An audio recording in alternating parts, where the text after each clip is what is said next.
हो न्यूज आ रही है भाई। Is this true? बाबर को लाने की बातें कर रहे हैं भाई। बाबर आ रहा है सुदूर पश्चिम में, स्टीव स्मिथ आ रहा है, डेविड वार्नर आ रहा है। कितनी सच्चाई है कितनी नहीं है इस पे बात करेंगे, लेकिन कोई आम बंदा बोलता मैं मान लेता भाई कि ऐसे ही किसी फैन बॉय ने बोल दिया। भाई मैं इंटरव्यू देख रहा था, अब इतनी नेपाली तो मैं भी समझ लेता हूँ भाई। मैंने पहले पोस्ट देखी थी, मैंने बिलीव नहीं किया। फिर मेरे पास है ना वीडियो गुजरी जिसमें सुदूर पश्चिम के ऑनर वीडियो में बात कर रहे हैं। अब हम समझ गए नेपाली में भाई, बाबर आजम और फिर स्टीव स्मिथ और वार्नर की बात हुई कि we are in talks, early talks right now, कि यार आप अवेलेबल हो। मैं बाबर का तो कंफर्म कर देता हूँ, स्टीव स्मिथ का भी कर दूंगा, वार्नर की भी कंफर्मेशन दे देता हूँ, इतनी हमें नॉलेज होती है अंदर की। बाबर आजम नवंबर में full free. If you want Babar Azam can play 4 games for you like Shikhar Dhawan. If Babar is playing NPL, whole whole Pakistan will watch NPL. This will be a big boost for NPL and for Nepal. ये आपके लिए मैं बता रहा हूँ। Steve Smith लाओगे, whole Australia will not watch. Warner लाओगे तब भी ऐसा कुछ नहीं होने वाला। With Babar, with Shakib al Hasan, with even Mustafizur Rahman, you have to target these audiences, because India अपने मेन प्लेयर नहीं भेजेगा। Virat Kohli is retired now from T20s, Rohit Sharma. आप चाहो इनको ले सकते हो, इतनी कोई बड़ी बात नहीं है, पैसा इतना नहीं मांग लेंगे, 4-5 मैचेस में आ जाएंगे, इतनी कोई बड़ी बात नहीं, लेकिन इंडिया अलाउ नहीं करता। तो आपको टारगेट यहां करना होगा पाकिस्तानी ऑडियंस, बांग्लादेश, अफगानिस्तान। अफगानिस्तान पे भरोसा हम वैसे नहीं कर सकते, अफगानिस्तान ने ठग लिया है बहुत सारी जगहों पे ना, तो वो फिर मसला यहाँ हो जाता है। बट बांग्लादेश से आप बुला सकते हो। अगर बांग्लादेशी, मैं आपको एक रीजन बताता हूँ। अभी बाबर आजम को बिग बैश में साइन किया है सिडनी सिक्सर्स ने। सिडनी सिक्सर्स को बाबर आजम ने 2 दिन में 1 लाख फॉलोवर दिए। Can you imagine? Can you imagine? Whole Pakistan is going to watch BBL now, big bash now. ये चीजें होती है। अब कुछ मम्मी डैडी नीचे यहाँ पे कमेंट भी करेंगे, Babar is a test player, Babar can not play T20s। Babar Azam can not play T20s। I will tell you, most centuries in T20s. Number 1 Chris Gayle, 22 centuries. Second number पे सेंचुरीज इन T20s पता है कौन है? बाबर आजम, 11 centuries in T20s, 10,000 plus run in T20s। Strike rate पे आप debate कर सकते हो, but we know how Asif Sheikh plays, we know how Paudel is playing in T20s, we know everything. अगर और even the NPL is going to be played in TU cricket ground I guess. हाँ, सारा यहीं पे ही होना है, इस बार भी नहीं होना, कोई गौतम बुद्ध स्टेडियम नहीं बन पाया, इस बार नहीं जा रहा गौतम बुद्ध स्टेडियम पे, हमें था तो TU पे ही होना है। तो TU पे यू नो कि Babar will play some aggressive inning, I think वो खेलेगा। और रिसेंटली एक और भी बात यह है कि Babar is drop from the T20 side. मैं बोलता रहता हूँ ना, रोहित को ड्रॉप करो, आसिफ शेख की रन नहीं है तो आप ड्रेस दो, ड्रेस देना पड़ता है। बाबर को ड्रेस दे दिया मैंने, अभी स्टेट्स आपके सामने बताया, तो हमारे प्लेयर को भी दे सकते हैं। तो बाबर इज फ्री इन नवंबर। दिसंबर में आप ये बोलोगे कि दिसंबर में क्यों नहीं है? दिसंबर में Babar is going to play Big Bash. Big Bash League में बाबर आजम साहब जा रहे हैं। तो Babar is playing for Sydney Sixers, जो कि स्टीव स्मिथ की टीम, यानी सिडनी सिक्सर से बाबर खेलेगा, वो स्टीव स्मिथ की टीम है। So Babar and Smith both not available in December, both will play together in the Big Bash. उसके बाद नवंबर में Steve Smith I guess ashes वगैरह हैं उस टाइम पे, तो उसमें अवेलेबल नहीं है। तो स्टीव स्मिथ का तो मैंने आपका पता काट दिया। ले देखिए वार्नर की जहां तक बात है, तो Warner is fully available. Warner is fully available because he is retired, he is not even in T20 side, ODI, और अगर हम टेस्ट की बात करें फुली रिटायर्ड हो चुका है। But Warner is a big name. Whole Nepal will, Warner will bring much wider audience, तो नहीं बोलूंगा कि बाबर आजम से बड़ी ऑडियंस तो नहीं लाएगा, बट इंटरनेशनल ऑडियंस लेके आएगा। इंटरनेशनल के साथ साथ एशियन ऑडियंस भी आएगी जो कि वार्नर की फैन है। और वार्नर एक थोड़ा सा चार्म लेके चलता है टीम के साथ, वो करेगा। लेकिन वार्नर के मैं आपको बता दूं, हमने कराची से खेला है वीवो, तो मैं जाके क्लोजली PSL मैचेस देखे भी थे वहां पे, चीजें देखी भी थी। वार्नर का एटीट्यूड है, आप हैंडल नहीं कर सकते उसको। एटीट्यूड वो दिखाता है पूरी पूरी तरीके से, आपने फिर उसको बहुत ज्यादा पैम्पर करके रखना पड़ेगा, ये वार्नर की चीजें हैं। तो ये सब आप कर सकते हो तो जरूर बुलाइए, लेकिन I am very happy with the mindset right now के जितने भी कोचेस हैं, सॉरी जितने भी ऑनर्स हैं, उनका माइंडसेट से आई एम वेरी हैप्पी कि they are targeting big names. और बिग नेम्स भी वो जो कि रिसेंटली पूरी दुनिया में नाम अपना कर चुके हैं। बाबर आजम को अगर आप लाओगे भाई, whole India will watch, not whole India but so many fans India में वो देखेंगे, और सो मेनी हेटर्स भी देखेंगे भाई, because they want Babar Azam to flop. They want कि बाबर आजम कुछ गलत करे, हम उसको क्रिटिसाइज करें, हम उसको गाली दें। तो ये है बाबर आजम की worth. Babar Azam will bring so much fan base, so much more to the NPL.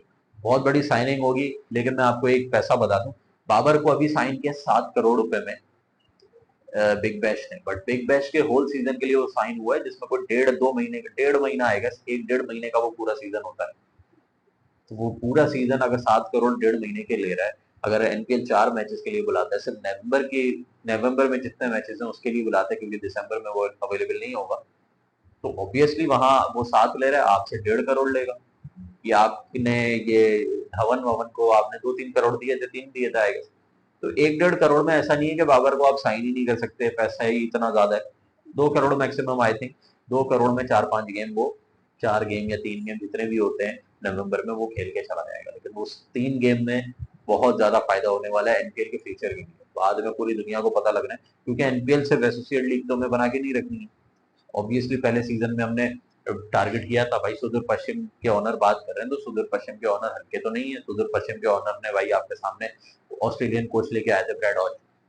Bread हॉज जो है कोई हल्का बंदा तो नहीं है। तो ये है, सुदूर पश्चिम कर सकता है। लुम्बिनी वालों ने बोला था कि हम वार्नर को ला रहे हैं, वो पक्की बात उस वक्त नहीं हुई थी। उस वक्त वार्नर के नखरे भी बहुत थे, उस वक्त फुली रिटायर्ड नहीं हुआ था, उसको था आज के पैट कमिन खिला लेगा। तो पैट कमिन ने डायरेक्ट कॉल की थी उसने कि भाई I am available for the champions trophy. Pat Cummins ने बोला भाई मैं खुद नहीं जा रहा, तू भी घर बैठ, मैं नहीं ले रहा आपको, मना कर दिया था उसने साफ। तो वार्नर को पता लग गया कि अब कुछ भी नहीं है, तो लीगों में मेरा काम बचा है। और वार्नर को आईपीएल भी नहीं लेता, तो वार्नर के पास सिर्फ यही लीग है। ऐसा नहीं हो सकता कि वार्नर रिजेक्ट कर दे, वार्नर रिजेक्ट ही करेगा, खेलेगा भाई। वार्नर भाई को पता है कि अब मेरे पास ले दे के सिर्फ यही है। पीएसएल में आया था इस बार, अभी वो कुछ और बिग बैश खेलेगा, फिर एनपीएल बिग बैश से थोड़ा सा पहले है, तो वहां भी आ सकता है। अगर एनपीएल की डेट्स मुझे नहीं पता, बट मुझे ऐसा लगता है क्या पता एनपीएल की फुली अवेलेबल हो बाबर आजम, हो भी सकता है। बिकॉज पाकिस्तान टी20 टीम नवंबर के अंदर खेल रही होगी वेस्ट इंडीज से, कोई 5 से 7 टी20 सीरीज, 5 मैच या 2 गेम वेस्ट इंडीज से है या बांग्लादेश जिससे भी है, वो है उनकी सीरीज है। उसमें बाबर नहीं है, तो Babar is free, Babar fully free. और मैं एक और बात बताता हूँ, Babar why Babar want to play more टी20 games, because Babar want to prove a point. Babar Azam को इन्होंने बोला है भाई आपको हम टीम में नहीं ले रहे, आपकी परफॉर्मेंस वैसी नहीं आ रही, ऑब्वियसली नहीं आई, बाहर करना था। अब बाबर को चाहिए गेम्स, अब गेम्स कैसे मिलेंगे जब पाकिस्तान टीम में ही नहीं ले रहे, लीग्स। तो बाबर अगर एनपीएल उसको, अभी कॉलें चल रही है ना, अभी सुदूर पश्चिम, क्या पता बातचीत चल रही हो, उन्होंने बोला बातचीत कर रहे हैं, क्या पता डील बन गई हो। और ये याद रखो, जो बाबर का मैनेजर है, जो बाबर का एजेंट है, वही एजेंट संदीप लमचाने का भी है। ये याद रखना, इसको भूलना नहीं, ये पॉइंट जो मैं आपको बता रहा हूँ, ये दोनों के एजेंट सेम है। जब सेम एजेंट होते हैं तो एजेंट जो है ना, एजेंट की बात चलती है। एजेंट आजकल सब काम एजेंट ही कर रहा है भाई, एजेंट ही आपको बड़ी बड़ी लीग खिला भी देता है, एजेंट ही आप, अब क्या है, सुदूर पश्चिम के ऑनर से अगर एजेंट की बात हो गई, तो बाबर आजम को घुसाने में एजेंट बड़ा अच्छा हाथ दे सकता है। संदीप का भी वही एजेंट है, वो बोलेगा भाई बाबर जाना है, 2-3 मैच है, उसके बाद फिर बाबर को भी पॉइंट इंप्रूव कर रहा है, क्योंकि मैचेस उसके पास है नहीं। वर्ल्ड कप आ रहा है आपका फरवरी में, 2026 फरवरी बस आने वाला है, तो वहां पे उसके पास चांस ही कोई नहीं है। तो वो चाहेगा मैं एनपीएल में अच्छा परफॉर्म करूं, और एनपीएल में वो ज्यादा खेलना इसलिए पसंद करेगा क्योंकि ऑस्ट्रेलिया जा रहा है, लेकिन ऑस्ट्रेलियन मुश्किल विकेट होती है, वहां वो परफॉर्मेंस नहीं आएगी। टीयू क्रिकेट ग्राउंड पे मेरी आज वीडियो लिख लो, बाबर की 50 या सेंचुरी, मैं आज बता रहा हूँ। बाबर ने अभी पीएसएल में भी कोई 50 बॉलों पे 94 मारे थे भाई, खेल रहा अच्छा है वो। बट बात वही है ना कि उसका माइंडसेट डरपोक है, जो मैं रोहित पौडेल को कहता हूँ, वही same mindset Rohit and Babar है। So much talent, so much talent, but the mindset उनको स्टॉप कर रहा है। वो तो डरपोक, तो रुक जाए, प्रेशर में नहीं होगा, डर जाते हैं, वो वाला माइंडसेट है। वरना अगर बाबर ये चीजें निकाल दे और फ्रीली खेले, आई थिंक के बहुत अच्छी तरीके से वो अपने आप को एक लेवल का बैटर बना सकता है, जो वो बन रहा था अब बीच में अपने आप को छोड़ दिया। Same goes for Rohit Paudel. Mindset का इशू है, एक टाइम पे माइंडसेट अगर थोड़ा सा अपना इम्प्रूव कर लो, डर निकाल दो, रोहित भी किसी के हाथ नहीं आएगा और बाबर भी किसी के हाथ नहीं आएगा। ये माइंडसेट थोड़ा होना चाहिए। खैर, मैं ये न्यूज देख के भाई शॉक नहीं हुआ, और जो भी लोग शॉक हो रहा है कि बाबर नहीं आ सकता और ये नहीं आ सकता, मैंने आपको बता दिए रीजंस। बाबर आजम आना चाहता है, अगर आप उसको वही जो राइट अमाउंट है वो ऑब्वियसली आप देना चाहोगे दोगे, और उसको भी एक पॉइंट प्रूव करना है, टीम में जाना है। और उसके बाद सबसे अच्छी ऑप्शन यही है कि टीयू क्रिकेट ग्राउंड के ऊपर ऐसी पिचेस मिलती हैं शीशा, जिस पे वो सेंचुरियां मारेगा, 50s मारेगा, रन्स करेगा। दुनिया भी खुश होगी, नेपाल में बहुत फैंस है बाबर के, वो भी खुश होंगे, पाकिस्तानी भी आके देखेंगे। और फिर जो पाकिस्तानी फैंस है वो प्रेशर बिल्ड करेंगे टीम मैनेजमेंट के ऊपर, सेलेक्टर के ऊपर, कि देखो बाबर की परफॉर्मेंसेज, आप इसको वर्ल्ड कप में क्यों नहीं लेके जा रहे हो, आप एशिया कप में क्यों नहीं लेके जा रहे हो, खिलाओ इसको लाजमी। तो वहां पे बाबर को लाजमी खिलाना फिर पड़ जाएगा जब वो परफॉर्म कर रहा होगा। फिर वो ऑस्ट्रेलिया जाएगा, वहां पे भी अगर अच्छा परफॉर्म करेगा तो वो आएगा। तो उसको पॉइंट प्रूव करने के लिए थोड़ी सी सीरीज और ये थोड़ी सी लीग्स चाहिए। आई थिंक वार्नर भी आ सकता है। स्टीव स्मिथ का इतना पक्का नहीं है, हो सकता है 2-4 मैचेस के लिए स्टीव स्मिथ आ जाए, लेकिन Steve Smith right now playing test cricket, और अभी वो इंजर्ड भी था, उसकी उंगली पे भी मसला है। और टेस्ट क्रिकेट आपको पता ही है, एशेस तो ये छोड़ते हैं, ऑस्ट्रेलियन एशेस तो छोड़ते ही नहीं। वार्नर का इसलिए अवेलेबिलिटी मैं कह रहा हूँ क्योंकि Warner is not playing ashes, Warner will not play ashes, तो वार्नर इसलिए अवेलेबल है, वो आ सकता है। तो ये चीजें हैं, और भी बड़े नाम आप करो, आप गप्टिल लेके आए थे, निशम लेके आए थे, सारे बड़े बड़े नाम थे पिछले साल, आप पहले सीजन में इतना कुछ कर दिया। I think bigger and better होने वाला सीजन 2। और जिसको डाउट है कि नहीं आ सकता, मैंने बता दिया भाई, हमें पता है ना, हम यहाँ रहते हैं, हमें पता है बाबर का क्या चल रहा है, हमने सारी चीजें आपको इसलिए बतानी होती, मैंने आपको बता दिया। और जो भी ये डाउट लेके चल रहा था, बाबर नहीं, Babar is a test player और दिस और दैट, बाबर के आने से आप बस यहाँ नोटिस करना कि फायदा कितना होने वाला है, और होगा भी। और आई थिंक कि वो परफॉर्म भी करेगा, जितना मुझे टीयू स्टेडियम की पिच देख के और मैं बाकी चीजें देख के मैं कहता हूँ बाबर परफॉर्म करेगा। और बाबर ने ही 150 मारे थे ना, तो वो कर लेता है। उसको जब होता है ना कि यार बड़ा मैच है, वो जब बड़ा मैच देखता है, पॉडल का भी यही है, बड़ा मैच हो, फाइनल हो, वो चोकिंग शुरू, कि भाई ये क्या हो, अब क्या होगा। जब उसको फ्री हैंड छोड़ दो तो वो छोड़ेगा नहीं किसी को। खैर, गुड न्यूज। और एनपीएल फैंस भाई तैयार रहो, एनपीएल से रिलेटेड अब बहुत न्यूज आने वाली है, रिटेंशन वगैरह भी सबकी हो रही है। पॉडल भाई को रिटेन कर लिया गया है, लुम्बिनी ने, करना ही था भाई टीयू के ऊपर, पॉडल से तगड़ा कौन खेलता है भाई। बट कैप्टनसी पे सवाल हो सकता है, कैप्टन अब ये किसको बनाएंगे वो देखेंगे, लेकिन बैटिंग में तो भाई no doubt. Love you guys, मिलते हैं फिर अगली वीडियो में।